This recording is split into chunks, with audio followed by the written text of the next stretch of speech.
One careless moment, one reckless choice. That's all it took for people to meet some of the dumbest and most shocking ends imaginable. These stories aren't just bizarre, they'll make you rethink every split-second decision you make.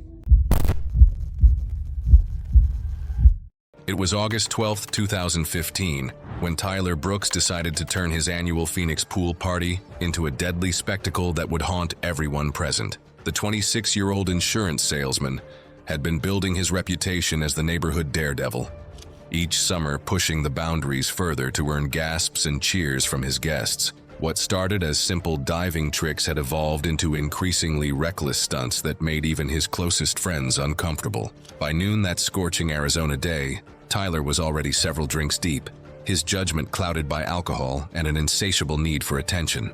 The two-story house provided the perfect launching pad for what he called his ultimate cannonball, a stunt he'd been planning all summer. His girlfriend watched nervously as Tyler made his third trip to the roof's edge, each attempt drawing more concerned voices from below. Friends had already begun leaving, their fun overshadowed by growing anxiety about Tyler's deteriorating condition and dangerous fixation. The warnings fell on deaf ears. Tyler's alcohol-soaked brain could only process the imagined glory of his signature move. He grabbed a colorful beach ball, convinced it would add flair to his performance, and climbed onto the roof one final time. Standing 24 feet above the concrete deck, Tyler positioned himself with the confidence of someone whose perception had been completely distorted. The shallow end of the pool stretched below, but his intoxicated mind miscalculated both distance and trajectory. With a triumphant yell, Tyler launched himself into the air, attempting multiple flips while clutching the beach ball. The physics were unforgiving. His excessive force and poor positioning sent him sailing past the pool's edge, reality crashing down as he realized mid-flight that water wouldn't break his fall. The concrete pool deck met Tyler's skull with devastating finality. The sickening crack echoed across the suddenly silent party as his head split open on impact. His neck snapped at the second cervical vertebra, severing his spinal cord instantly. The beach ball bounced mockingly into the pool while Tyler's broken body lay motionless, blood spreading across the sun-baked concrete. The massive head trauma caused immediate brain death, while the spinal severance ensured respiratory failure within seconds. Party guests stood frozen in horror, the festive atmosphere replaced by screams and chaos. Several people would require extensive counseling to process what they'd witnessed, a friend's life ending in an instant due to alcohol-fueled recklessness. Emergency responders arrived to find a scene that would stick with them throughout their careers. Tyler's death was instantaneous, the combination of traumatic brain injury and spinal cord damage leaving no possibility of survival.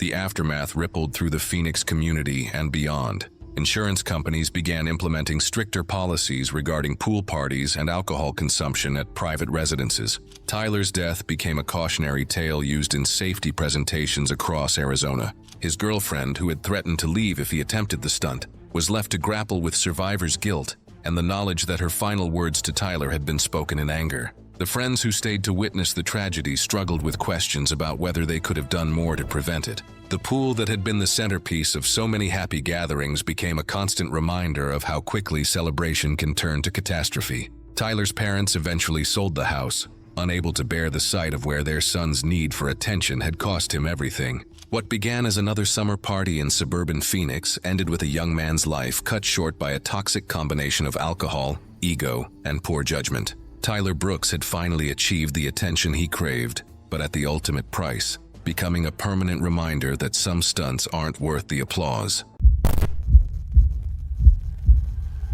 It was July 8, 2019 in the city of Erzurum, Turkey. The streets buzzed with the usual summer life, cars honking, kids running in the shade, and people trying to stay cool under umbrellas and awnings. But far from the crowds, inside a quiet home, 24-year-old Zafer Kuzu was about to do something dangerous, something that would shock his community and end his life. Zafer had been in trouble. He'd gotten into a serious fight that left someone injured. Instead of going to prison, a judge gave him a second chance, community service. It wasn't fun, but it wasn't jail either.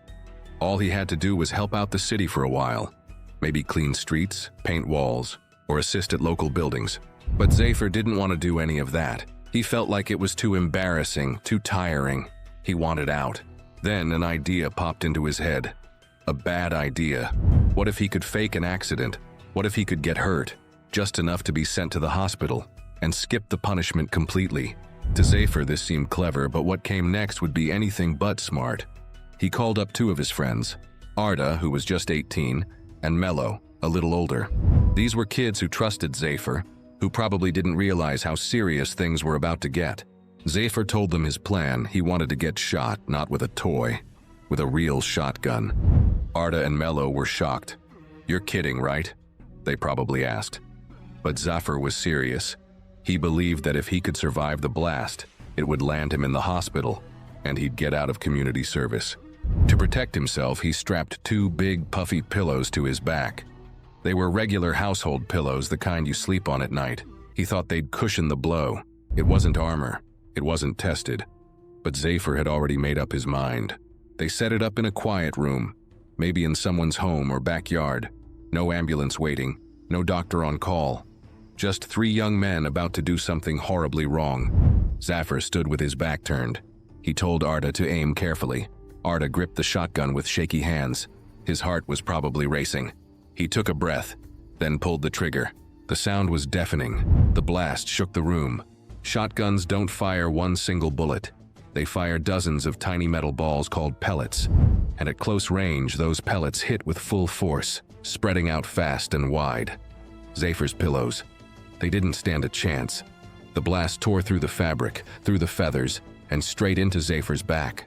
He screamed, collapsed. Blood soaked through his clothes. Panic filled the room. Arda dropped the shotgun, shaking. Mello ran over to Zafir, yelling his name. But Zafir couldn't speak. He was in shock, struggling to breathe, losing blood fast. They didn't call an ambulance right away. Maybe they were scared. Maybe they didn't want to get in trouble. But every second mattered, and time was running out.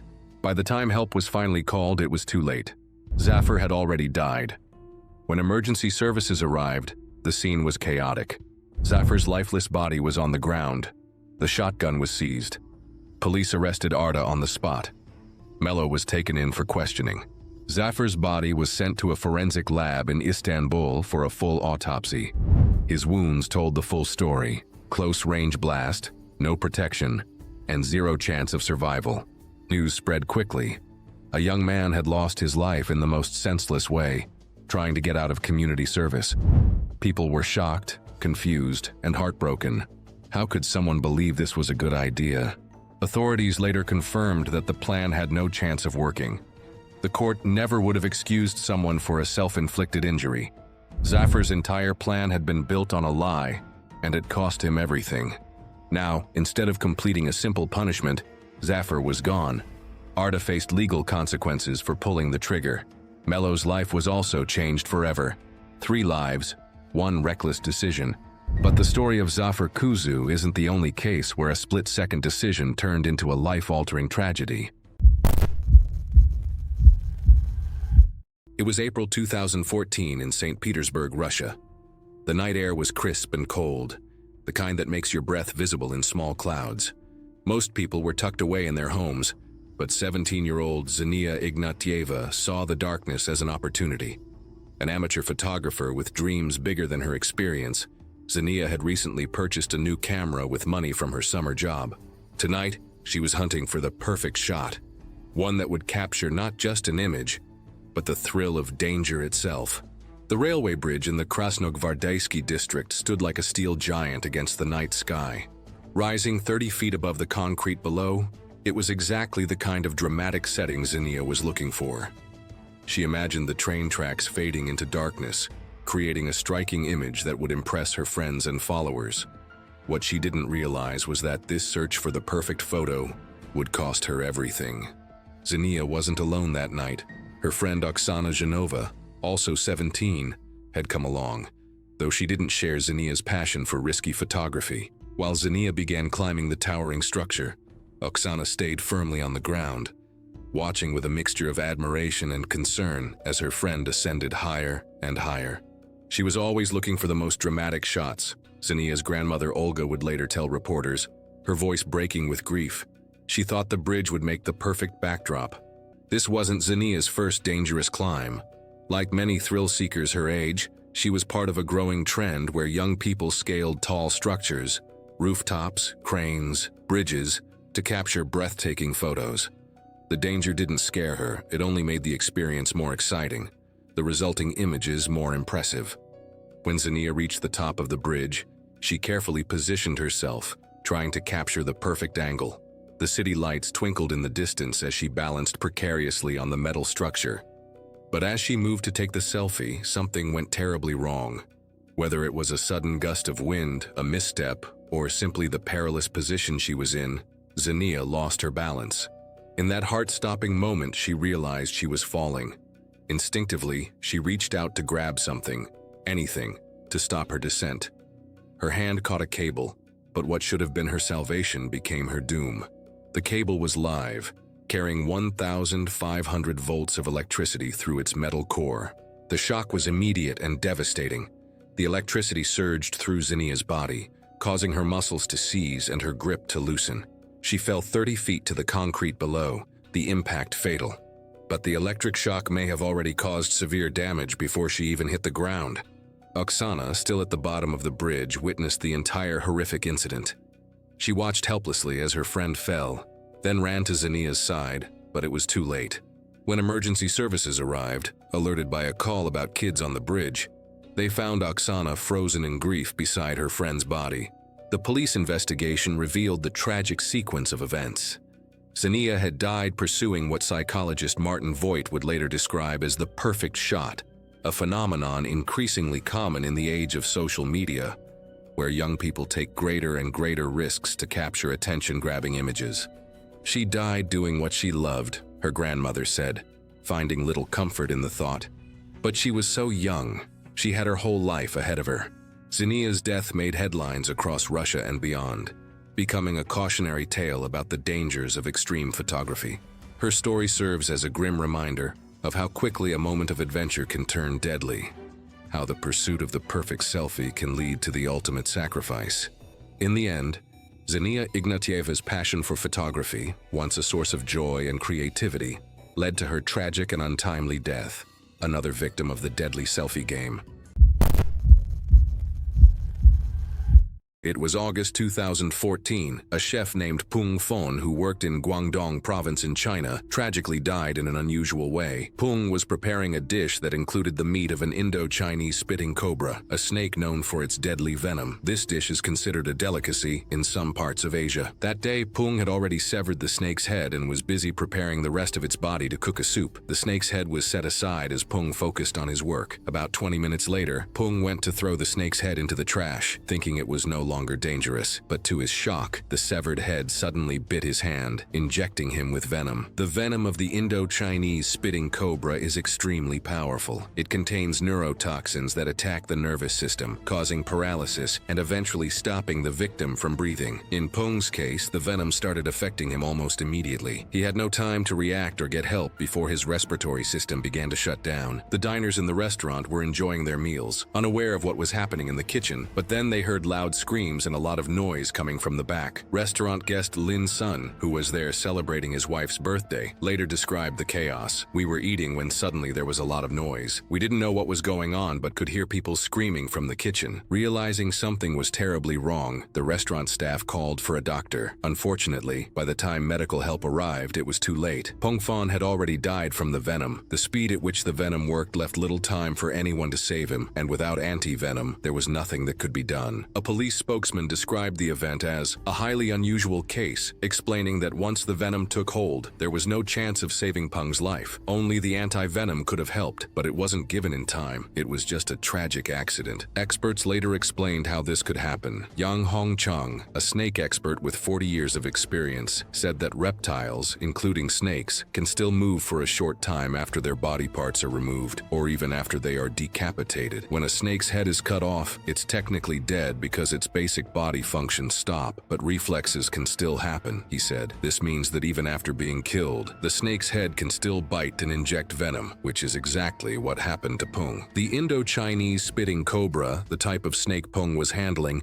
is especially dangerous because of its venomous bite and its ability to spit venom with great accuracy. This snake's venom can cause severe damage and even death, as seen in Peng's case. Despite being decapitated, the snake's reflexes allowed it to bite and kill Peng. Pung, showing just how dangerous these creatures can be even after death. In some parts of Asia, snake meat is believed to have health benefits, and it is often used in traditional medicine. In Guangdong province, where Pung worked, snake meat has been eaten for centuries and is considered a delicacy. It is believed to cure various ailments and strengthen the body. This belief, however, doesn't eliminate the very real dangers involved in preparing and consuming such dangerous animals. The restaurant where Pung worked was left in shock after his death. The diners who were there that day will likely never forget the tragedy that unfolded in the kitchen. What began as an ordinary meal ended with the sudden loss of a life.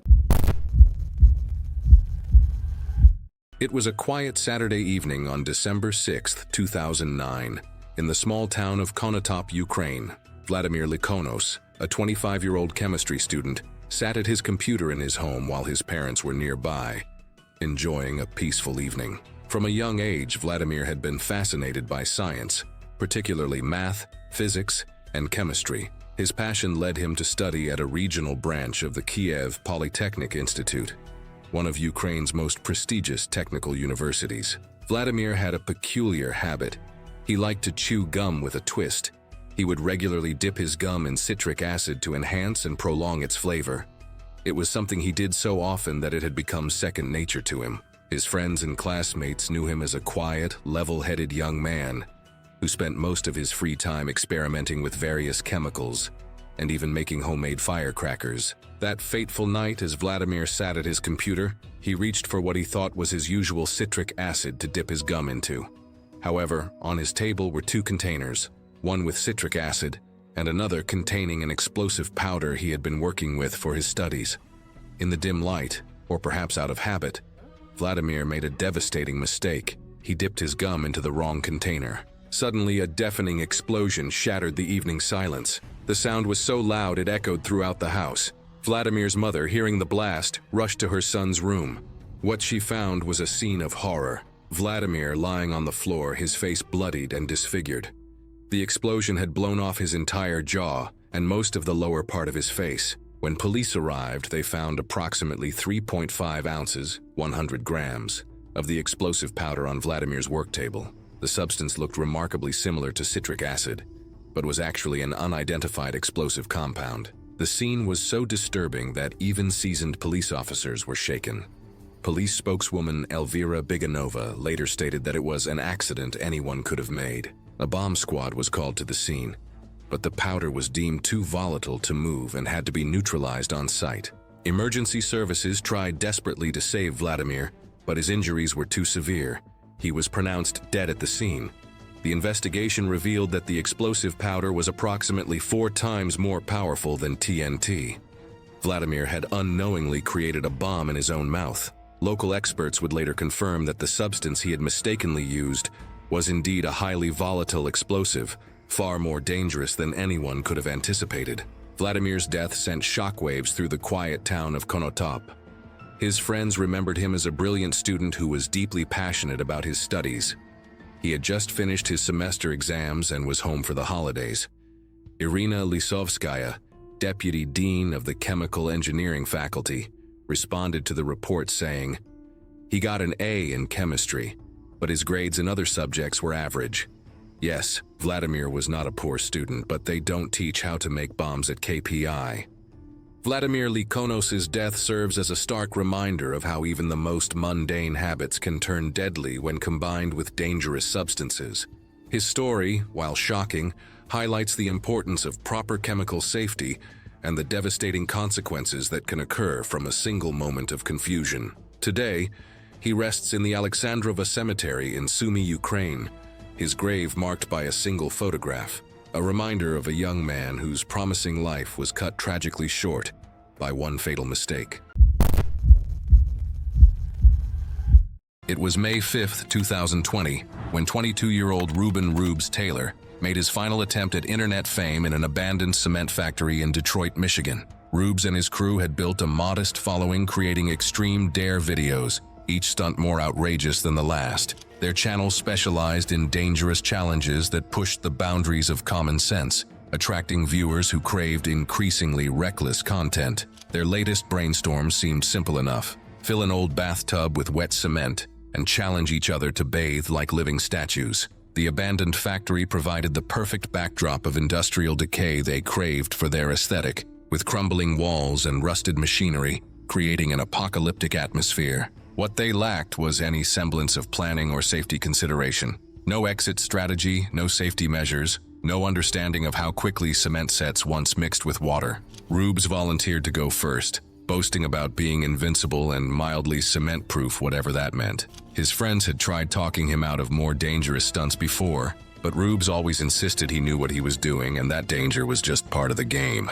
The group discovered an old industrial cement mixer on site, a massive rusted beast that had been abandoned for years. They rigged it with a makeshift lever system using metal pipes and rope to pour directly into the bathtub they'd dragged inside from a nearby demolition site. The setup looked precarious, but they were more concerned with camera angles than structural integrity. As Rubes stepped into the tub wearing only swim shorts and lowered himself down, his friends positioned multiple cameras around the scene and shouted encouragement about statue mode being activated. The anticipation was electric as they prepared to capture what they believed would be their most viral moment yet. The first friend pulled the lever, but the rusted mechanism jammed halfway. When another grabbed a metal pipe to force it loose, applying significant pressure, the chute suddenly swung completely open. Nearly 300 pounds of wet cement surged into the tub instantly, engulfing Rubes up to his shoulders in mere seconds. Before anyone could process what happened, cement continued flowing and spilled over his face, sealing around his mouth and nose as it began its rapid curing process. The mixture was thicker than expected, immediately restricting his breathing. Rubes struggled briefly, but couldn't inhale or signal clearly through the thickening mixture that muffled his desperate attempts at communication. Panic set in as his friends tried scooping cement away with bare hands, their fingers scraping uselessly against the hardening surface. The cement was setting faster than anyone anticipated. By the time someone found a hammer and began chipping frantically at the edges, Rubes had already suffocated beneath the concrete tomb of his own making. Emergency responders arrived too late despite frantic calls. The bathtub required industrial jackhammering equipment to retrieve his body, the cement having cured completely around him, like a grotesque sculpture. What started as another wild stunt for social media views ended with a young man's life cut short by a combination of poor planning, mechanical failure, and the unforgiving nature of industrial materials. The abandoned factory that provided their perfect aesthetic backdrop became the scene of a tragedy that no amount of likes or shares could undo. Rubes' final video was never uploaded,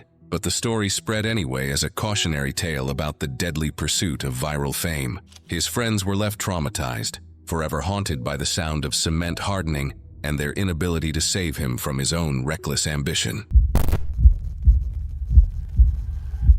It was January 27, 2018, at Nair Hospital in Mumbai, India. Rajesh Maru, a 32-year-old man from Lalbagh, had recently started a new job at a clothing shop in Parel. Today he wasn't at work, but was instead visiting the hospital to help his brother-in-law's mother, Laxmi Solanki, who needed an urgent MRI scan for suspected meningitis and pneumonia. What should have been a routine hospital visit would end in one of the most bizarre and preventable deaths you'll ever hear about. Rajesh was wheeling Laxmi on a stretcher with his brother-in-law Harish when they reached the MRI section.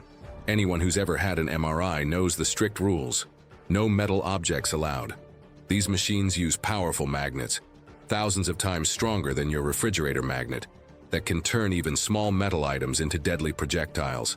That's why there are multiple warning signs, metal detectors, and screening procedures. But here's where things went catastrophically wrong. As they approached the MRI room, ward boy Vithal Chavan asked Rajesh to carry an oxygen cylinder inside. Yes, you heard that right. A metal oxygen cylinder into a room with one of the most powerful magnets on Earth. When Rajesh hesitated, Chavan reassured him that this was routine work and claimed the machine was switched off. It was a fatal lie.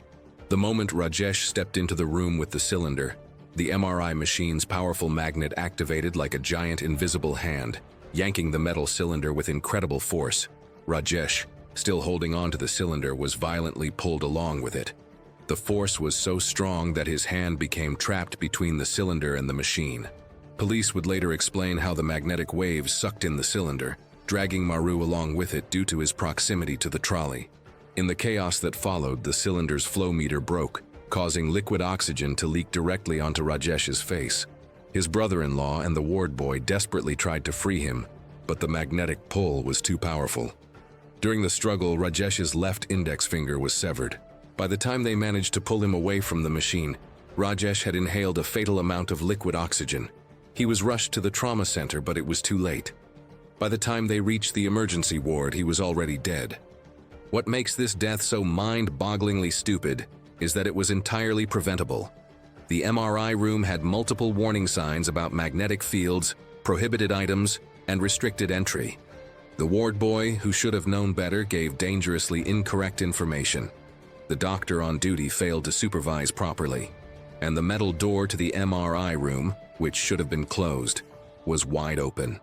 Rajesh's relatives later lamented that while the ward boy's permission to carry the oxygen cylinder was the initial mistake, the tragedy could have been prevented if the metal door had been properly secured.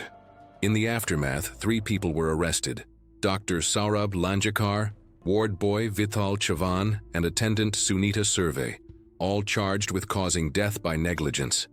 The hospital's MRI machine was shut down pending investigation, and the state government announced compensation of 500,000 rupees, or about $7,870 for Rajesh's family. To add insult to injury, Rajesh's severed finger remained stuck in the MRI machine for nearly 18 months before his family could retrieve it for proper funeral rites.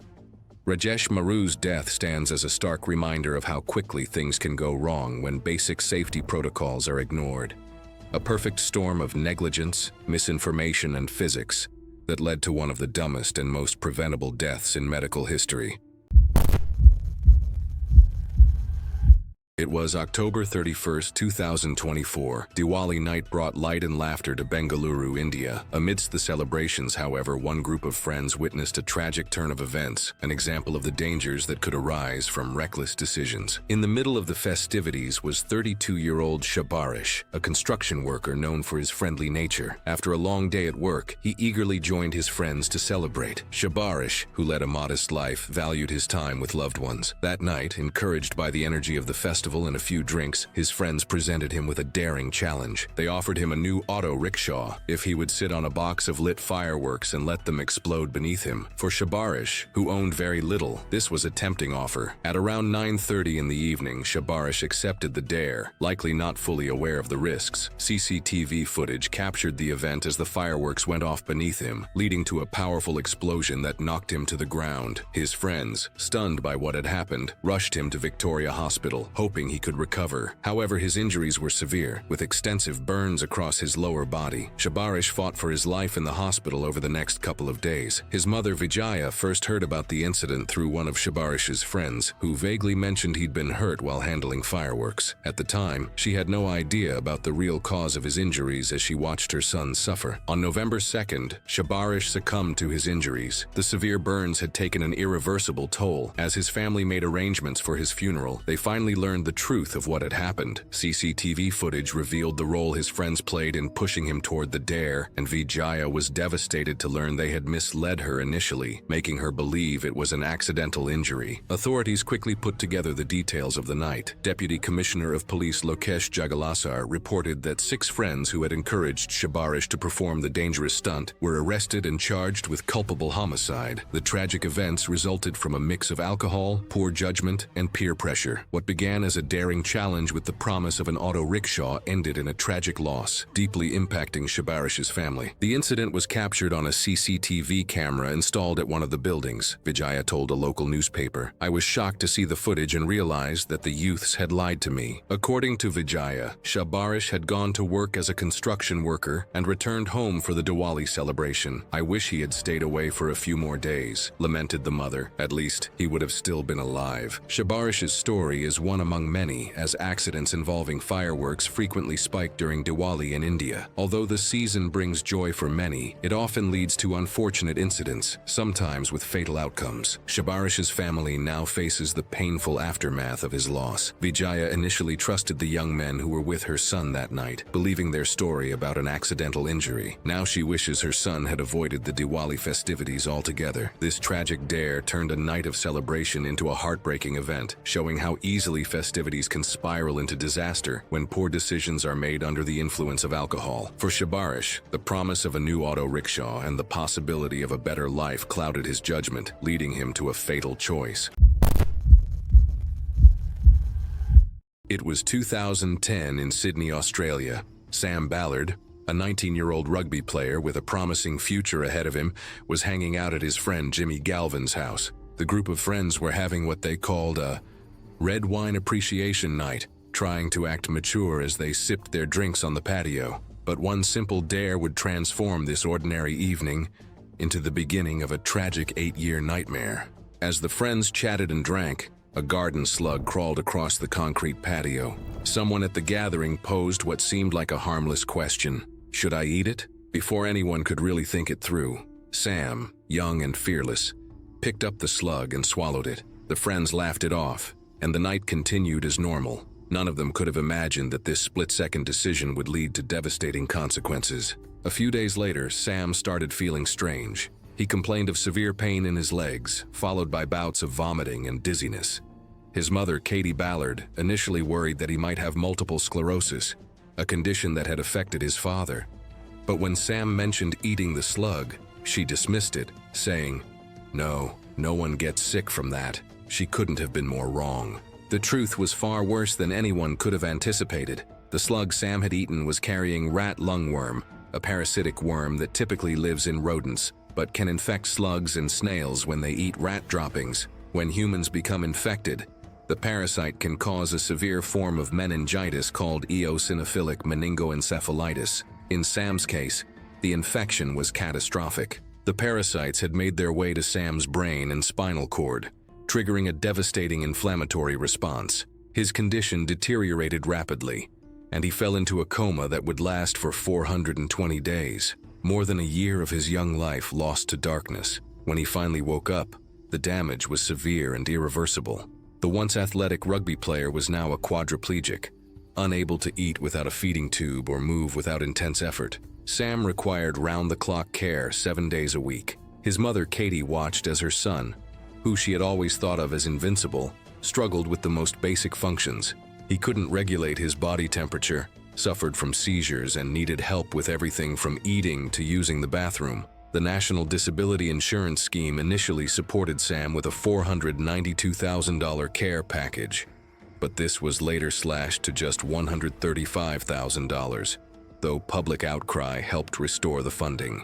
Despite the tragedy, Sam's friends never abandoned him. They called themselves Team Ballard and regularly visited, helping him watch rugby matches and occasionally sneaking him a taste of beer when his mother wasn't looking. Jimmy Galvin, the friend who hosted that fateful night, carried the weight of that evening heavily. He later apologized to Sam for not stopping him from eating the slug, and Sam's response was to burst into tears, showing he was still very much present mentally despite his physical limitations. For 8 years, Sam fought against the devastating effects of that one impulsive decision. His mother, Katie, remained by his side, later sharing on Facebook how the incident had devastated, changed his life forever, changed my life forever. The impact is huge. On November 2nd, 2018, at the age of 28, Sam finally succumbed to complications from his condition.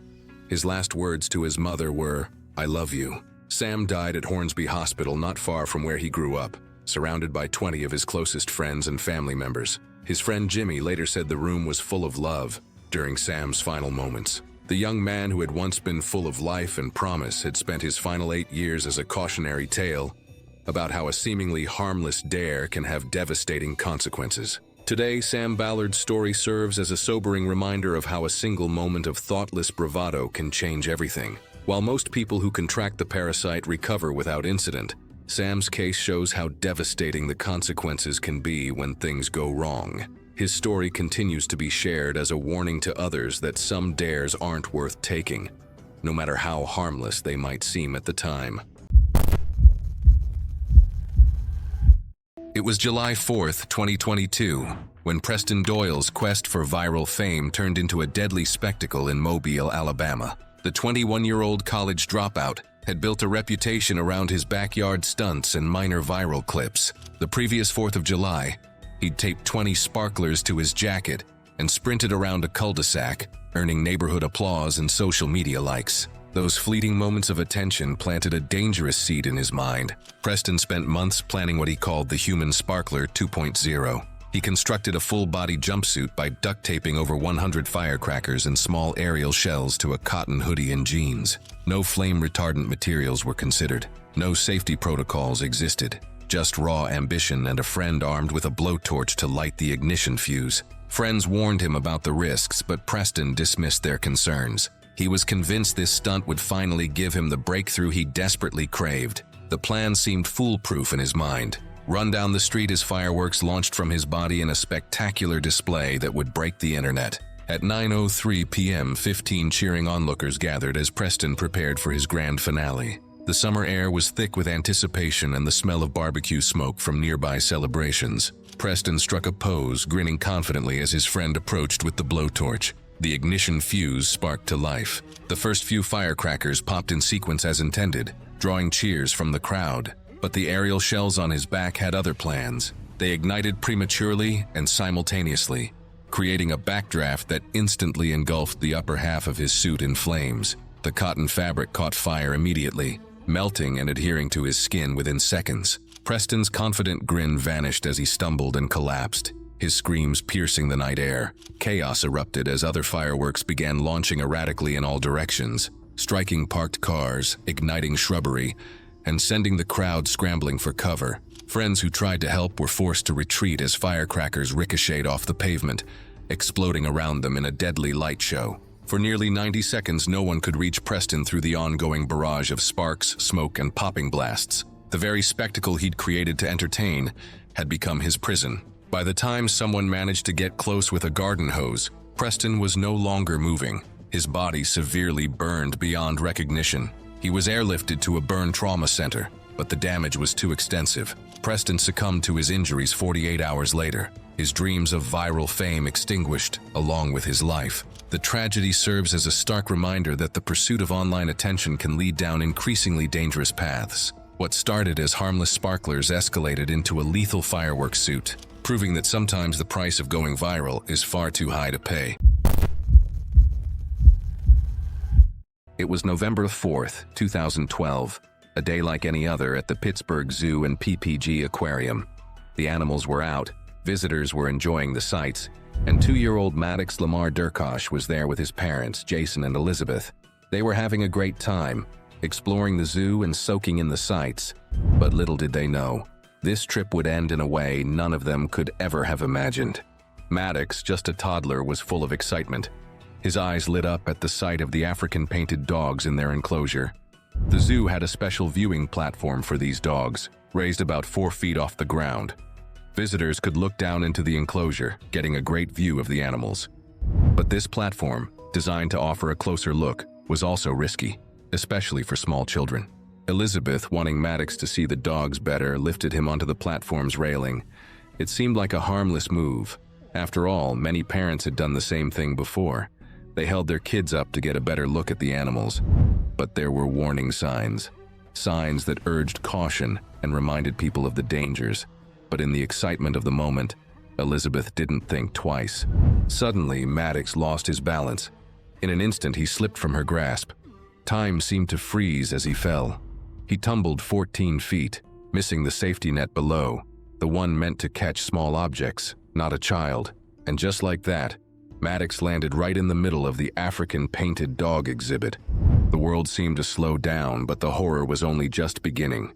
The dogs, startled and confused by the sudden movement, began to react. They circled around him, unsure of what had just fallen into their midst. Within seconds, the situation turned terrifying. The zoo staff responded as fast as they could, rushing to the scene, but they couldn't get to Maddox in time. A police officer, desperate to stop the attack, fired a shot at one of the dogs, trying to scare them away. But it was too late. Maddox had already suffered fatal injuries. The crowd was in shock. The zoo's staff worked quickly to contain the remaining animals, and the African-painted dogs were moved to another facility. The exhibit was immediately closed, but the damage had already been done. For Maddox's family, the nightmare was far from over. Elizabeth faced harsh criticism for lifting Maddox onto the railing, but authorities deemed it a tragic accident. The family believed the zoo had ignored safety concerns, as staff had noted the risks since 2006. While the zoo insisted it met all safety standards, the public was divided. The case was settled out of court. In the aftermath, the zoo removed the dangerous platform and relocated the painted dogs. To honor Maddox, his family started a toy truck donation drive, which became a nationwide success, ensuring his memory lived on and touching many hearts far beyond the zoo. It was September 24, 1980, and Led Zeppelin's powerhouse drummer John Bonham was preparing for the band's upcoming North American tour. At 32 years old, Bonzo was already a legend, known for his thunderous drumming that gave Led Zeppelin its distinctive sound. But on this day, his notorious appetite for alcohol would lead to one of rock music's most tragic and preventable deaths. The morning started with Bonham being picked up by Led Zeppelin's assistant Rex King. During a breakfast stop, Bonham knocked back 4 quadruple vodka screwdrivers. That's 16 shots of vodka before most people have even started their day. For context, health experts recommend no more than 1 shot per hour with water in between, but Bonham wasn't known for moderation. The band was rehearsing at guitarist Jimmy Page's house in Windsor, England. As the day progressed, Bonham continued drinking heavily, consuming vodka straight from the bottle. By the time rehearsals ended that evening, he had reportedly consumed around 40 shots, nearly 1.5 liters of 40% ABV vodka in just 12 hours. Bonham's drinking was no secret. Despite his image as a wild man of rock, those close to him knew he struggled with alcohol dependency. He had recently kicked a heroin habit but had replaced it with even heavier drinking. The pressure of touring had always been difficult for him. He hated flying, suffered from panic attacks before shows, and missed his family terribly when on the road. That morning, while riding to rehearsal with Robert Plant, Bonham had confided, "I've had it with playing drums. Everybody plays better than me." It was a surprising admission from a man widely regarded as one of the greatest drummers in rock history. By the end of rehearsals, Bonham was severely intoxicated. He passed out on a sofa and was carried to a bedroom by an assistant who carefully laid him on his side and propped him up with pillows, a precaution that tragically proved insufficient.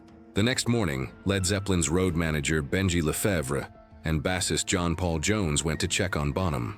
They found him unresponsive and immediately knew something was terribly wrong. Despite their efforts to revive him, Bonham was gone. The autopsy revealed the cause of death: pulmonary aspiration.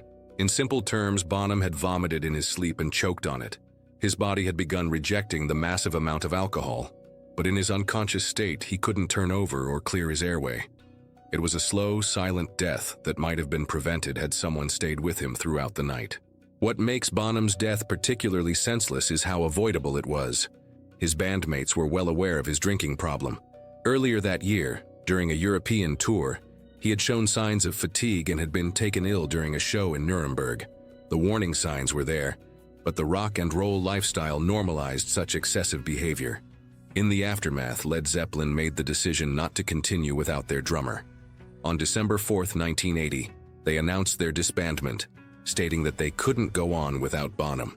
His death effectively ended one of rock's greatest bands at the height of their powers. John Bonham's legacy as a drummer remains unparalleled.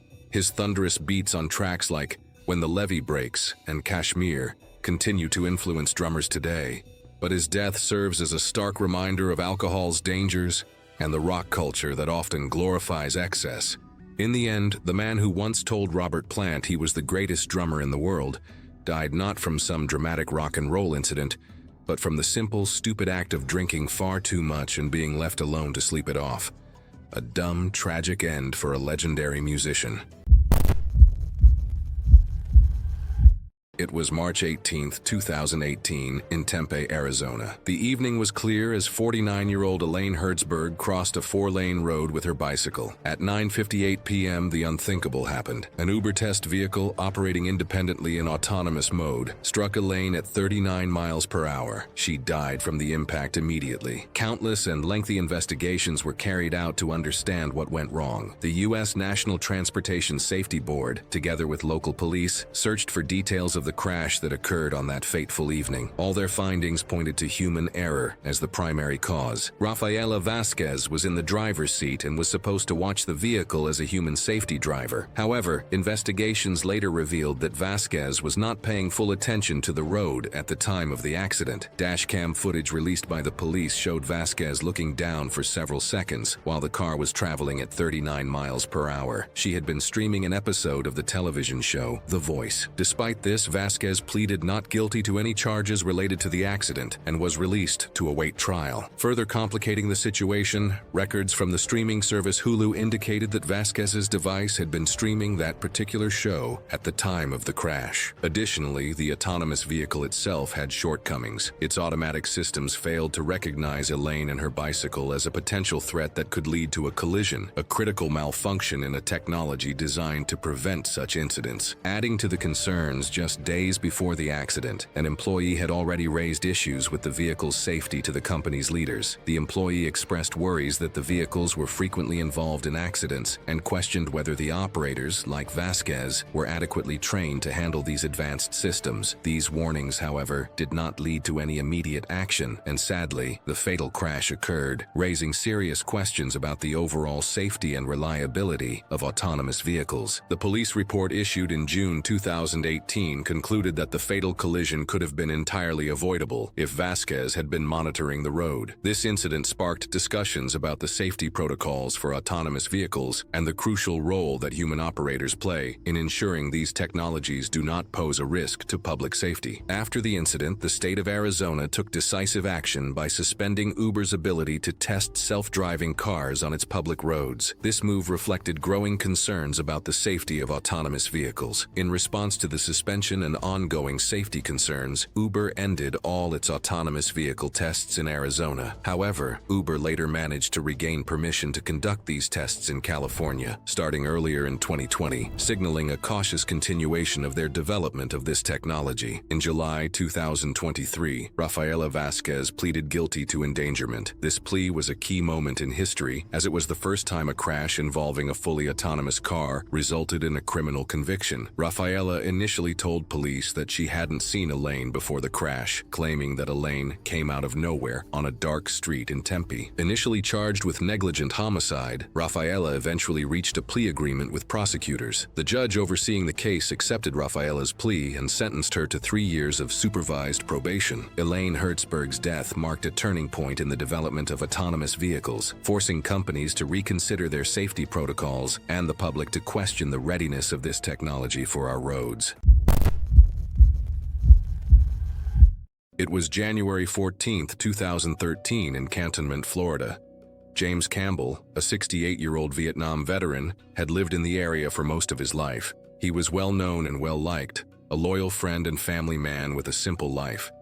But on this particular day, a series of mundane events would lead to one of the most bizarre deaths ever recorded in Florida's history. James and his wife, 56-year-old Iris Fortner, were returning home in their 1995 Chevrolet van. It was a routine they'd done countless times before. Pull up to their driveway, open the metal gates, and park the van. The couple also had a large boxer bulldog, a beloved pet that would unknowingly become an instrument of death. As they approached their home, James stepped out of the passenger side to open the metal gates, allowing the vehicle to enter. Iris remained in the driver's seat, ready to back the van into the driveway once the gates were open. As James walked towards the gates, Iris opened her door to check on his position. That's when everything went horribly wrong. Their dog, curious and excited, saw its opportunity. The large boxer jumped into the front seat, and in a freak accident that nobody could have predicted, landed right on the accelerator pedal. The van, which was in reverse gear, suddenly surged backward. Iris, caught completely off guard, desperately tried to stop the vehicle. She reached for the brake, but it was too late. The van backed into James, trapping him under its wheels. Emergency services were called immediately. Escambia County paramedics arrived quickly, but there was nothing they could do. James Campbell was pronounced dead at the scene. The impact had been severe, and despite Iris's frantic efforts, the accident was unavoidable. The Florida Highway Patrol conducted an investigation into the incident. The sequence of events seemed almost too bizarre to be true. A man killed by his own dog accidentally pressing the accelerator. Yet the evidence was clear. James had exited the van to open the gates, Iris had opened the door to check on his position, and their dog had jumped into the driver's seat, inadvertently pressing the accelerator. Local news outlets covered the story extensively. Neighbors and friends expressed their condolences, sharing their grief and disbelief. Many described James, affectionately known as Bo, as a good friend and a devoted family man. He was a graduate of Tate High School and a veteran who had served his country in Vietnam, only to meet his end in such an unbelievable way. Despite the overwhelming support, there were whispers of suspicion. Some questioned the probability of such an accident, suggesting there might be more to the story. However, the official reports and eyewitness accounts left little room for doubt. It was simply a tragic accident, a series of unfortunate events that led to the loss of a beloved community member. The dog, who had unintentionally caused the accident, remained with Iris. The boxer bulldog wasn't blamed for its actions. It had acted out of excitement and curiosity, with no way of understanding the consequences of its actions. Iris suffered minor injuries but was not charged with any wrongdoing.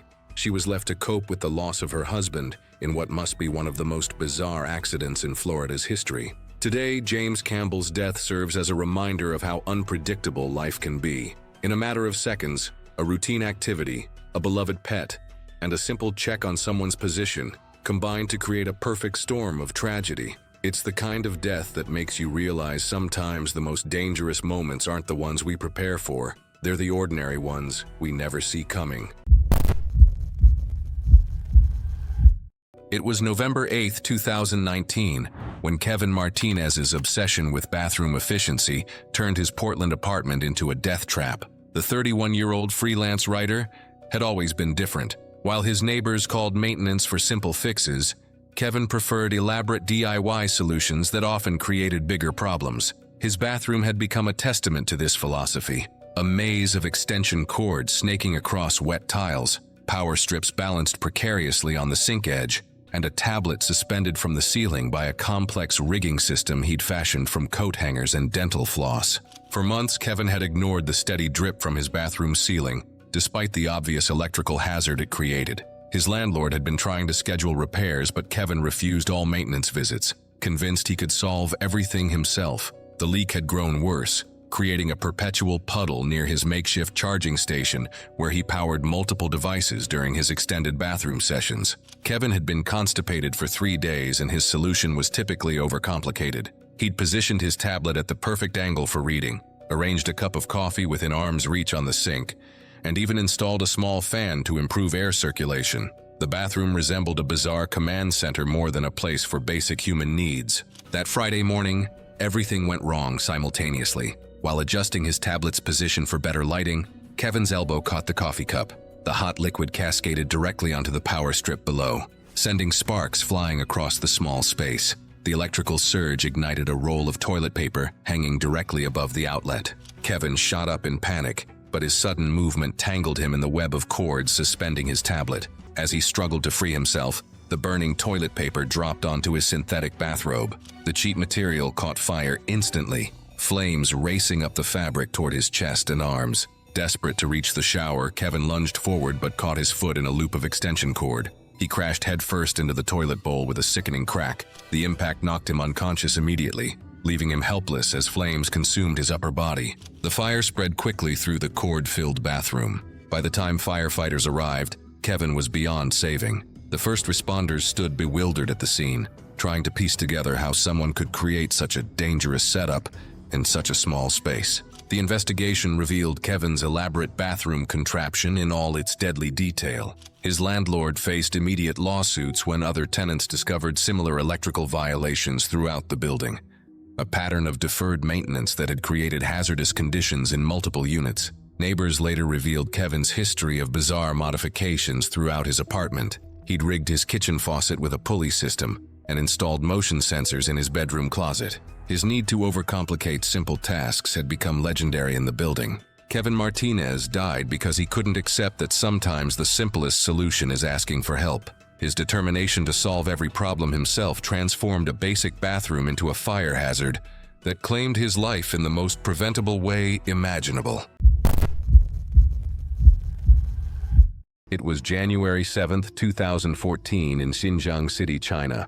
a bustling town where traditional life met the modern world, when a seemingly trivial event quickly turned into a nightmare. Li Meilan, a 32-year-old woman, was visiting her husband's family for a quiet day.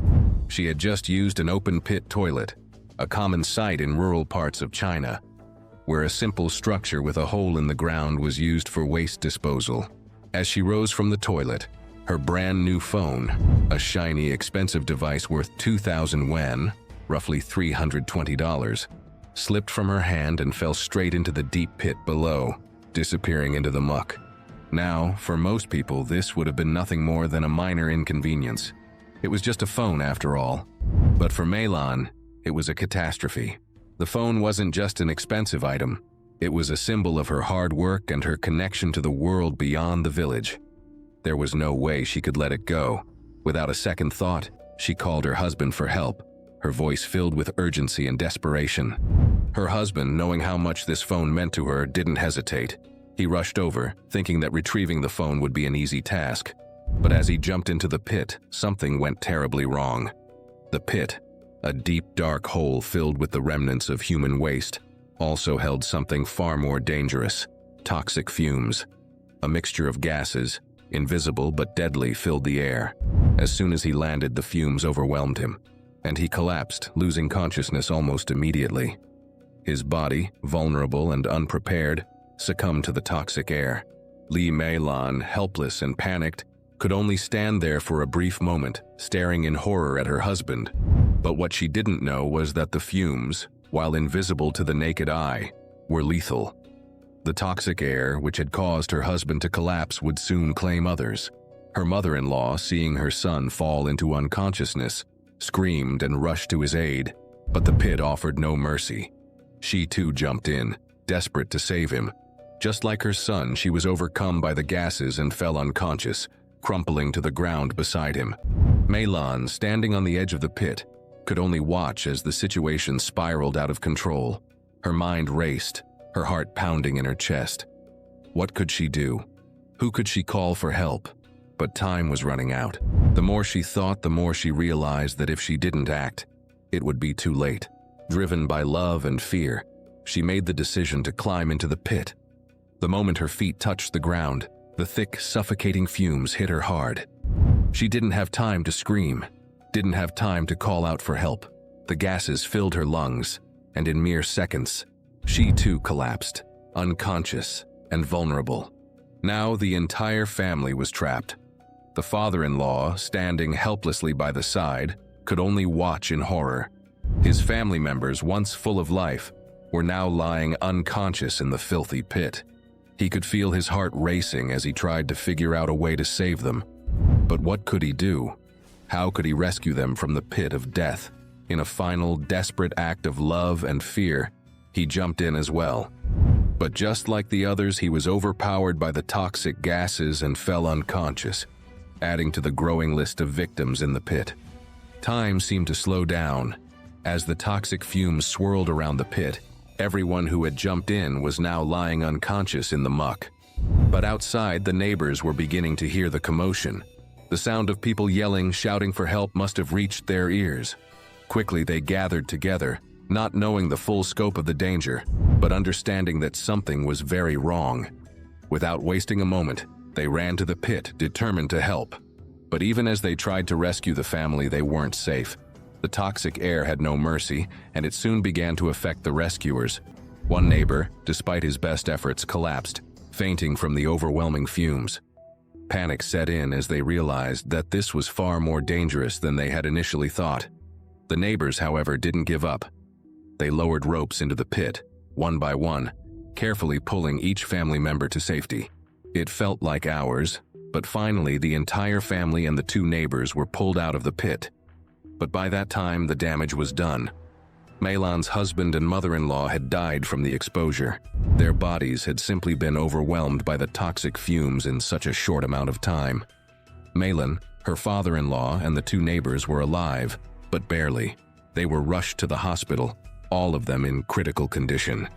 Despite the quick response, it was clear that the loss was already irreversible.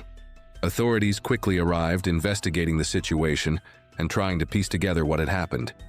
They found that the family had only been in the pit for about 5 minutes, but that was more than enough time for the gases to do their damage. If help had arrived just a few minutes earlier, maybe, just maybe, the outcome would have been different. But the truth was that the damage was done, and nothing could bring back the lives lost. The community was left in shock, unable to comprehend how a simple act of retrieving a phone had led to such a devastating loss. Milan's uncle, overwhelmed by grief, could hardly believe what had happened. He stood in disbelief, asking over and over, "What are we supposed to do now?" His words, full of pain and confusion, echoed through the quiet town. The phone, the very object that had caused this entire tragedy, was never found. And by the time anyone had thought to search for it, it no longer mattered. The real tragedy was the lives lost, the family torn apart by a decision that, in hindsight, seemed so small. Lee Malin, now left without her husband and mother-in-law, would forever carry the weight of that moment with her.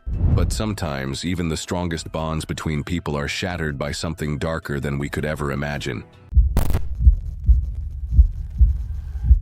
It was September 23, 2017, at the Place Talgarth Holiday Complex near Machynlleth, Wales. Elizabeth Isherwood, a 60-year-old former policewoman from Wolverhampton, had just arrived for what should have been a relaxing week-long getaway.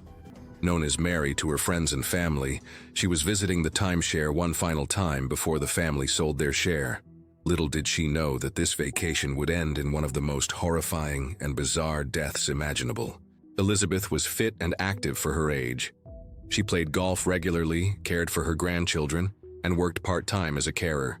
Her life had been full and varied. She'd been a police officer, a teacher, and even worked for the post office before moving to New Zealand for a decade. Now, back in the UK, she was enjoying her golden years surrounded by family. That first night at the holiday apartment, Elizabeth went to bed without even unpacking her suitcase. In the middle of the night, she got up to use the ensuite bathroom. What happened next was a tragic sequence of events that would lead to her death. In the darkness, disoriented and naked, Elizabeth mistakenly walked into the airing cupboard instead of back to her bedroom. The door closed behind her, and when she tried to open it, the door handle broke off in her hand. She was trapped in a space barely larger than a phone booth, with no light and no way to call for help. What followed was a desperate struggle for survival that lasted nearly 2 days. Using remarkable strength and determination, Elizabeth broke off a copper pipe inside the cupboard and used it as a tool to try to break through the walls. She managed to claw through brickwork and plaster, creating a hole almost large enough to escape through. She had made a hole big enough to climb through, her son Craig later explained, but didn't realize her way out was only blocked by a picture screwed to the other side of the wall. In a cruel twist of fate, the broken pipe began spraying cold water throughout the tiny cupboard. As Elizabeth continued her frantic efforts to escape, she became soaked. With no clothes and no way to dry off, hypothermia set in quickly. The very tool she was using to try to save herself was contributing to her death. Throughout her ordeal, Elizabeth's cries for help went unheard. A couple in a neighboring apartment later reported hearing banging noises, but assumed it was maintenance work. They had decided they would report it if it continued after 5 p.m. But the sounds stopped just after 5, likely when Elizabeth became too weak to continue. For a full week, no one knew anything was wrong. It was only when maintenance staff came to investigate a water leak that they made the grim discovery. They found Elizabeth's body in the airing cupboard, her clothes and suitcase still untouched in the bedroom. The coroner ruled her death as misadventure, concluding she died of hypothermia after becoming trapped. Her son Craig was devastated, describing his mother as fit and healthy with years of a very happy life ahead of her. The tragedy prompted Craig to sue McDonald Resorts, the owners of the holiday complex, alleging negligence in maintaining the door handle. "This should never have happened," he said. "I just want the company to admit they made a mistake and make sure this cannot happen to anyone else." Elizabeth's story is a chilling reminder of how quickly an ordinary situation can turn deadly. A simple wrong turn in the night, a faulty door handle, and a series of unfortunate circumstances combined to create a nightmare scenario that ended in an unimaginable death, alone, cold, and trapped just inches away from freedom. It was 1995 in Poland, and a tragic and bizarre event occurred that left the entire country stunned. Krzysztof Asninski, a 30-year-old farmer, lost his life in a shocking attempt to prove his manliness. Krzysztof was known in his village as a strong and hardworking man. He spent most of his days tending to his farm, doing the tough physical labor that defined his life. Like many men in his community, Krzysztof enjoyed spending his evenings with friends, sharing drinks and talking about life. On one cold winter night, what began as a normal gathering among friends turned into something much darker. That evening, Krzysztof and his friends met in a small barn on his property. The group was drinking heavily, and as the night wore on, their conversation took a dangerous turn. It wasn't unusual for them to play what they called men's games, but these games were far from harmless. They were competitive, risky, and fueled by a need to prove who was the toughest among them. The night started with the men hitting each other on the head with frozen turnips. It was painful, but in their minds it was a test of strength and endurance. Laughter echoed through the barn, but underneath it there was a tension, a silent competition that no one wanted to lose. They were driven by pride, each man trying to show he could take more pain than the others. But things took a terrifying turn when one of Krzysztof's friends decided to up the stakes. He grabbed a chainsaw that had been lying around and, in a shocking move, cut off the end of his own foot. The barn fell silent as the reality of what he had done sank in. Blood poured from his wound, but instead of stopping the madness, it seemed to urge the others to do more. Krzysztof, feeling the pressure not to be outdone, made a decision that would cost him his life. In his drunken state, he believed he had to prove that he was even tougher than his friend. He took the chainsaw, looked at his friends and shouted, "Watch this then." With those words, he swung the chainsaw at his own head. The scene that followed was horrifying. The chainsaw cut through Krzysztof's neck, severing his head from his body. He died instantly, his body collapsing to the ground as his friends watched in shock and disbelief. The reality of what had just happened hit them hard. Their friend was dead, and nothing could bring him back. The news of Krzysztof Asninski's death quickly spread beyond the village. People couldn't believe the lengths he had gone to in order to prove his manhood. It wasn't long before his story was included in a study published in the British Medical Journal. This study looked at people who had died in foolish ways and found that the majority were men. The researchers suggested that men are often more willing to take unnecessary risks to prove themselves, especially when alcohol is involved. Krzysztof's death was also mentioned in connection with the Darwin Awards, a darkly humorous honor given to people who die in the most foolish ways, effectively removing themselves from the gene pool. His story stood out as one of the most extreme examples of toxic masculinity and the deadly consequences it can have. Looking back at what happened that night, it's impossible not to wonder what could have been different. What if Krzysztof and his friends hadn't been drinking so much? What if someone had stopped the games before they got out of hand? In the end, no amount of pride is worth the cost of a life.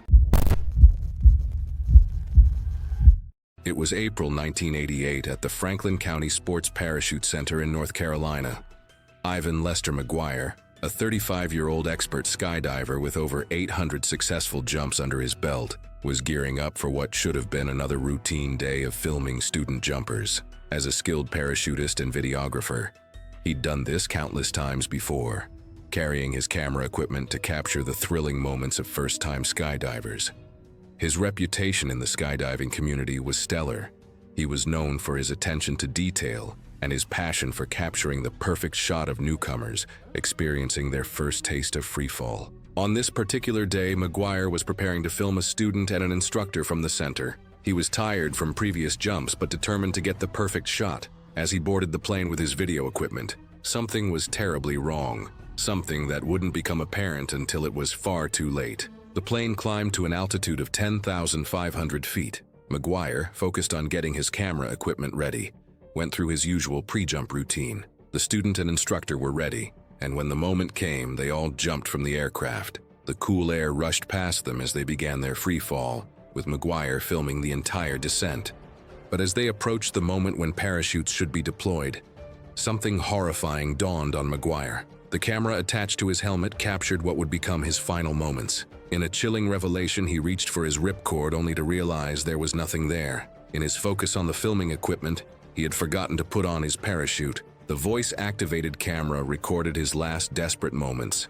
Investigators who later reviewed the footage reported hearing what sounded like, "Oh no," just after McGuire's left hand came into view, frantically searching for a parachute that wasn't there.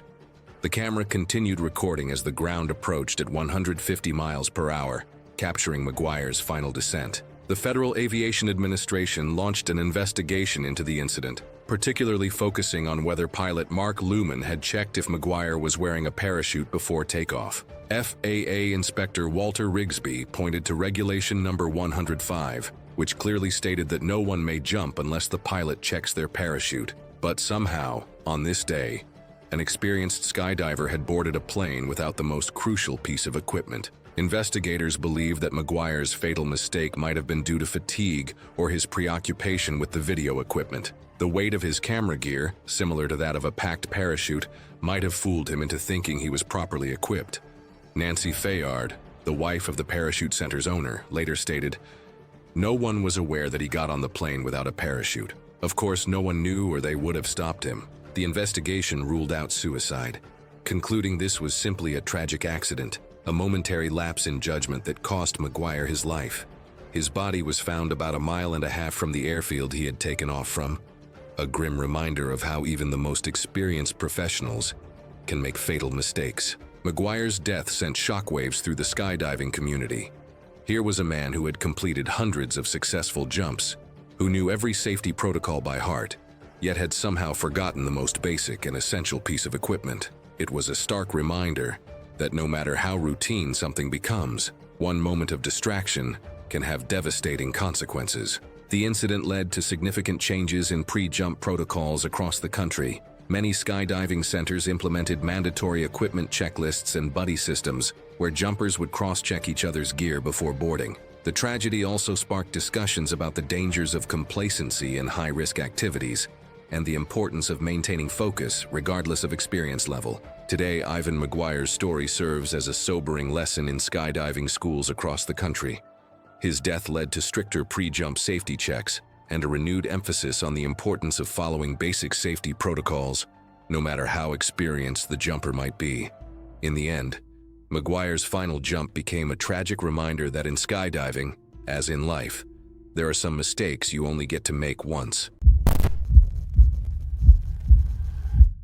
It was August 17, 2019, when Dustin Crawford's obsession with becoming a competitive eating champion led him to the most ridiculous death in Cedar Rapids County Fair history. The 27-year-old insurance claims adjuster had spent months perfecting what he believed was his ticket to fame, the Chubby Bunny Challenge. After being rejected from 3 legitimate eating contests for lack of experience, Dustin refused to abandon his dream. He discovered the county fair was hosting an unofficial marshmallow eating contest with a modest $50 prize and saw it as his golden opportunity. For weeks, Dustin had trained religiously in his apartment, timing himself while stuffing increasingly large quantities of marshmallows into his mouth. His girlfriend had left him the previous week, calling his marshmallow obsession pathetic and embarrassing, but Dustin remained undeterred, convinced that victory at the fair would prove everyone wrong. The contest rules were simple. Participants had to stuff large marshmallows in their mouths, while clearly saying Chubby Bunny after each edition. The last person standing would claim the prize. What started as innocent county fair entertainment quickly turned into a nightmare scenario that would haunt Cedar Rapids for years. From the opening round, Dustin ignored the speech requirement entirely, cramming marshmallows into his mouth at a reckless pace that far exceeded his competitors. While others struggled to pronounce the required phrase around 3 or 4 marshmallows, Dustin was already approaching double digits. By the 8th round, he had managed to pack 23 marshmallows into his mouth and throat, creating a dangerous situation that contest officials failed to recognize. The marshmallows began absorbing his saliva and expanding, forming an increasingly dense and sticky mass that gradually blocked his airway. Despite being unable to speak or breathe properly, Dustin attempted to continue adding marshmallows to his already overloaded mouth. The sugary mass transformed into a cement-like consistency that completely sealed both his throat and nasal passages. His face began turning blue as oxygen deprivation set in. Panic struck as Dustin frantically clawed at his mouth, desperately trying to remove the compacted marshmallows. Contest officials attempted the Heimlich maneuver, but the sticky marshmallow plug had become too dense and adhesive to dislodge through conventional means.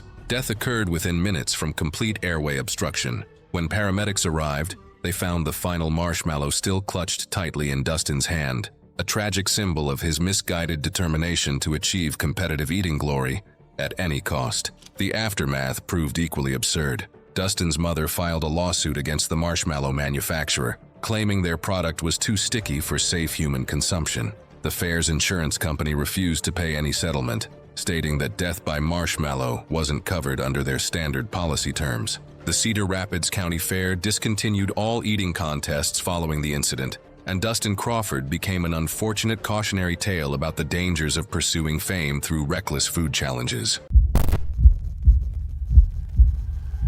It was November 28, 1992, when Greg Austin Gingrich, the kind of dad who could always make you laugh, took his teenage daughter on a trip to the Grand Canyon. To anyone who knew Greg, it was no surprise. He was famous for his pranks, always playing jokes that had people rolling with laughter. His daughter loved him for it. They shared a close bond, one built on laughter, adventure, and those unforgettable moments that would make both of them smile for years. They were a team, always in sync with each other's humor. But little did they know, this trip would take a tragic turn, one that would leave their world shattered forever. The Grand Canyon, a place so majestic and vast that it leaves people speechless. Towering cliffs, deep valleys, and rock formations that stretch for miles and miles, painted in reds, oranges, and browns by the setting sun. It's a place that attracts millions of visitors every year. But for all its beauty, the Grand Canyon also has a dark side. Its dangerous edges and steep cliffs that can be a trap for those who don't respect them. Greg, though, wasn't thinking about danger. He was thinking about fun. And in his mind, fun meant pulling off one of his classic pranks. Standing near the edge of a guard wall with the canyon stretched out before him, Greg had a mischievous grin on his face. His daughter had seen these jokes before. She knew him well. But this time, would be different. Greg had planned it perfectly. He would pretend to lose his balance and stumble, flailing his arms wildly as if he was about to fall. The goal was to scare his daughter just for a second. Then, he'd land safely on a small slope below, springing up and laughing. "Gotcha," he'd say, making it clear it was all a joke. It would be one of those moments that would go down in family history, the kind they'd laugh about for years to come. But this time, something went horribly wrong. What Greg hadn't realized was how close the drop really was, and how far the slope was from where he stood. His idea of a harmless prank turned into a nightmare. Greg slipped. Just like that, his foot lost grip on the edge, and suddenly he was falling. His body twisted in the air as the ground below seemed to rush up to meet him. The canyon that had once felt so vast and beautiful now felt like a trap. His arms flailed, trying to grab hold of something, anything, but the force of the fall was too strong. It all happened so fast. One moment, he was there, goofing off, and the next, he was gone. His daughter, walking ahead a few steps, turned around with a smile. She was used to his jokes. She was probably waiting for him to pop up from below the ledge, laughing it off as he always did. But when she looked back and saw no sign of him, her smile quickly faded.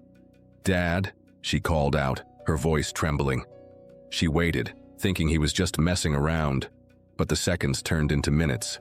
Something was wrong. Her heart began to race. She ran back to the edge, peering down, calling his name louder, panic creeping into her voice. She couldn't see him. The canyon seemed so vast, so endless, like it had swallowed him whole. Then, the park rangers arrived. They began searching the area, combing through the rocky cliffs and the paths below. The air was thick with tension as they radioed each other, calling in reinforcements. Minutes passed, each one feeling like an eternity. And then, in the distance, one of the rangers spotted something. Greg's body at the bottom of the canyon. The fall had been nearly 400 feet. The family was left in complete shock. His daughter, standing at the edge, couldn't believe it. One moment she had been laughing with her dad, sharing a joke. The next, he was gone. The grief and disbelief flooded over her. The world around her felt like it had shattered. The tragedy was not just the loss of Greg, but the way it all unfolded. Greg had always been careful. He knew the Grand Canyon. He'd been there before. He never imagined his own prank would be the one thing that took him down. Nature, unforgiving and powerful, doesn't care about your plans. It doesn't care about your jokes. It simply reacts to your actions. His daughter was left with the painful memory of her father, gone in an instant. The man who had always made her laugh, the man who could do anything for her, was gone because of a simple, impulsive decision. Greg's story became a cautionary tale for many. It reminded people of the dangers of the Grand Canyon and how a simple lapse in judgment could lead to tragedy.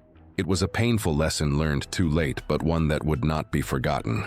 But not all moments of tragedy happen in such dramatic ways. It was March 27, 2009 in Long Beach, California. The morning air carried that distinctive mix of salt and diesel that's familiar to anyone who spends time at sea. For Jeff Twaddle, a 54-year-old deckhand with weathered hands and a quick smile, it was just another day aboard the charter boat Gale Force. But this ordinary Friday would end in one of the most bizarre tragedies the local maritime community had ever witnessed.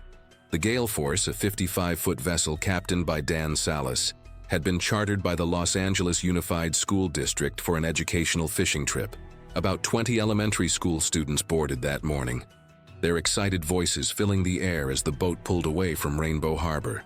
These trips were routine, a chance for city kids to experience the ocean, learn about marine life, and try their hand at fishing along the breakwater.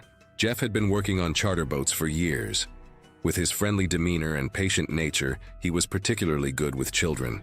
He knew how to ease their fears about handling bait, how to help them cast their lines, and most importantly, how to make them laugh.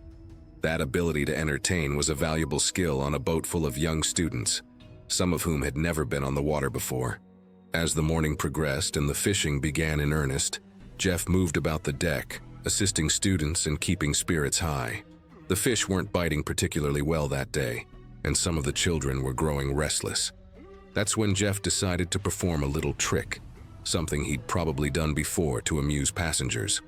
In a fateful moment that would prove catastrophically misjudged, Jeff grabbed a bait fish from the bucket and, with a playful flourish, popped it into his mouth. It was meant to be a silly gag, something to make the kids giggle and refocus their attention. But within seconds, the situation turned dire. The fish became lodged in his throat, blocking his airway completely. The children watched in confusion, then horror, as Jeff's expression changed from playful to panicked. He began to choke, his face reddening as he struggled for breath.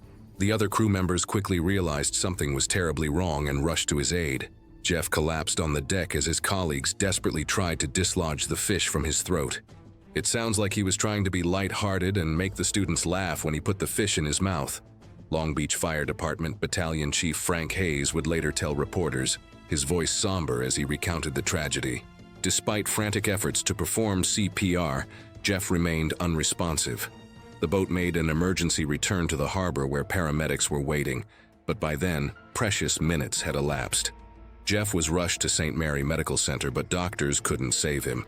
He was pronounced dead at 1:15 p.m., less than 2 hours after his playful stunt had gone so horribly wrong. The Los Angeles County coroner later confirmed what witnesses already knew.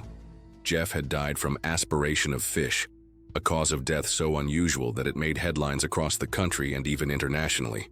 Captain Salas, visibly shaken by the loss of his crew member, told the Press-Telegram it was a tragic freak accident that had left everyone aboard the Gale Force devastated. For the elementary school students who witnessed the incident, what should have been an educational adventure became a traumatic experience. The school district immediately sent notes home to parents explaining the tragic event and offered grief counseling for the children. Jeff Twaddle's death serves as a stark reminder of how quickly life can change, how a simple joke, a moment intended to bring joy, can unexpectedly turn fatal. One minute he was performing for laughing children. The next he was fighting for his last breath on the deck of the boat where he had spent so many days.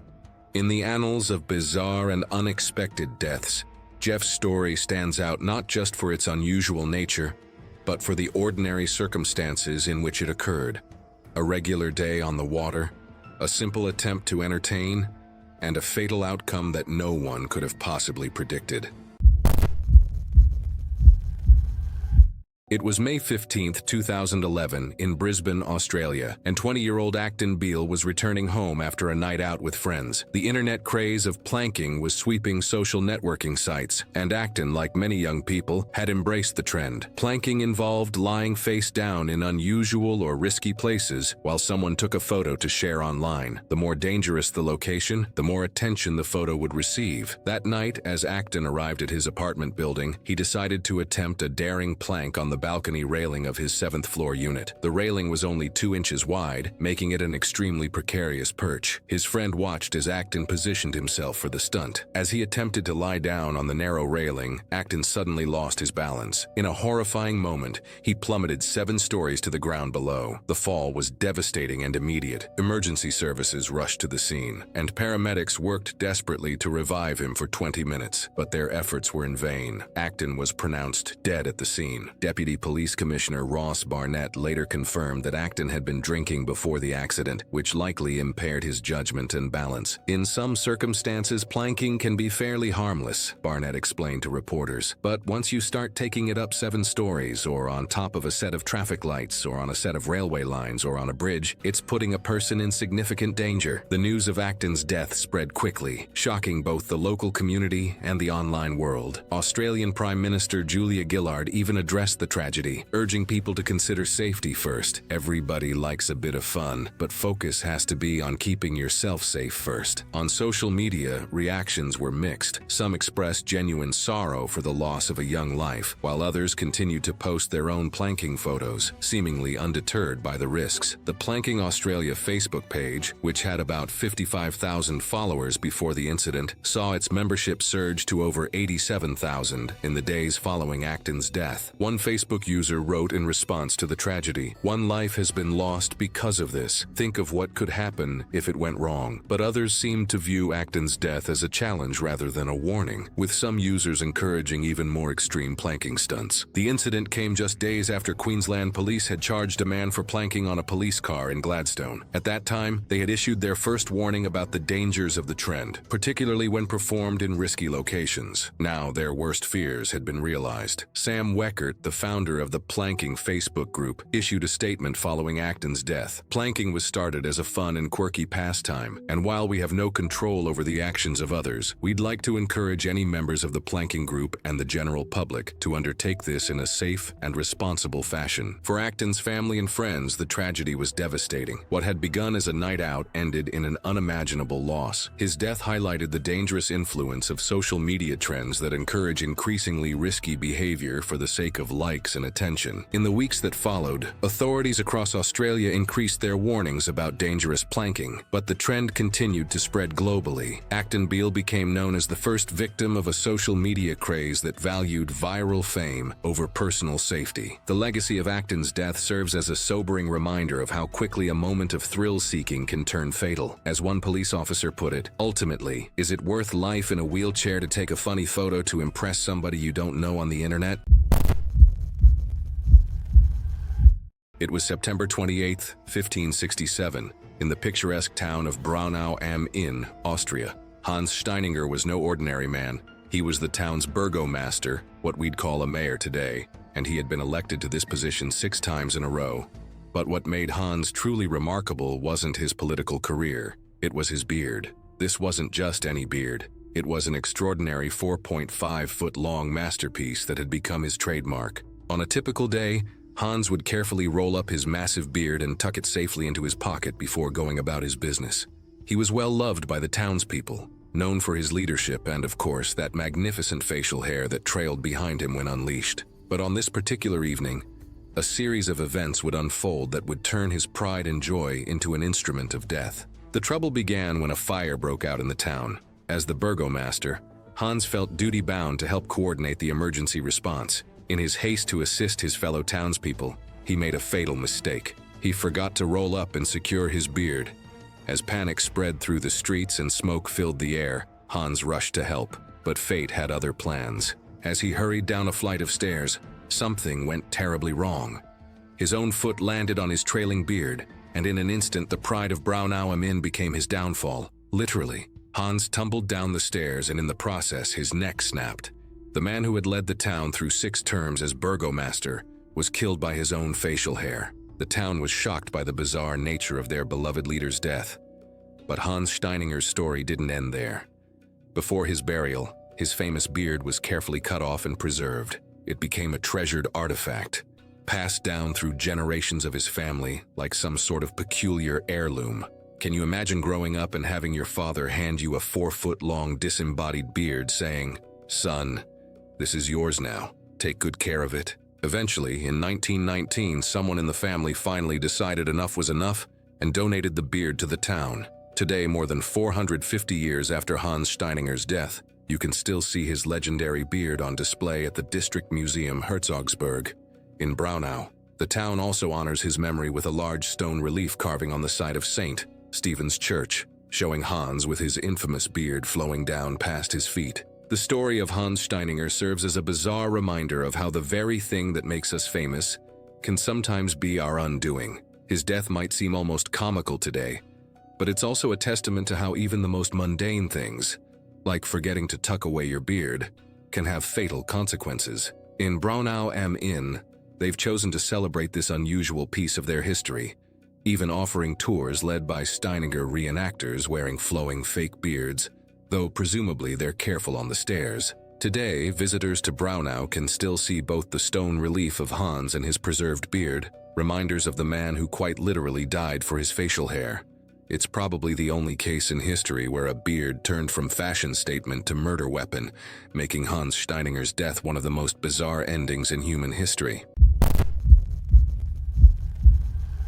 It was March 3, 2020, when Derek Williams's explosive temper finally met its match at the University of Nevada, Las Vegas campus. Derek had always been a powder keg waiting to explode. Growing up with a father who constantly berated him for being weak and drilled into him that real men never back down, Derek developed an uncontrollable rage that followed him everywhere. His fraternity brothers knew to give him space when things didn't go his way, and campus dining staff had learned this lesson the hard way.